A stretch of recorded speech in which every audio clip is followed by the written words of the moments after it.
Наурыз мейрамы аясындағы 10 күндікте 700 мың көрерменді қамтитын 1600 шара өтеді. Мейрамның басты алаңы қазақ халқына 1000 алғыс стелласы. 14-23 наурыз аралығында ұйымдастырылатын мерекелік жиындардың алғашқысы көрісу күні болмақ. Бұл күні өңірімізде Қазақстанның халық әртісі, еңбек ері Роза Арымбаева өнер көрсетеді. 22 наурыз жыл басы наурыз. Бұл күні қазақ халқына 1000 алғыс стелласы алаңында сағат 11-де наурыз жарқын жыл басы мәдени көпшілік шарасы өтеді. Облыстың барлық мәдени мекемелерінде мерекелік халықтық шаралар, театрлық қойылымдар, ашық есік күндері, концерттер және ұлттық дәстүрлерді насихаттайтын бағдарламалар өтеді. Бұдан басқа қала орталығында 26 алаңда 52 киіз үй тігіліп ұлттық нақышта безенделеді.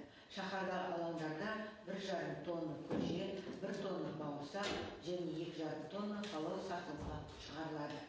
Қазақ халқына 1000 алғыс стелласы алаңында сағат 10-да наурыз жарқын жыл басы халықтық көпшілік шарасы өтеді.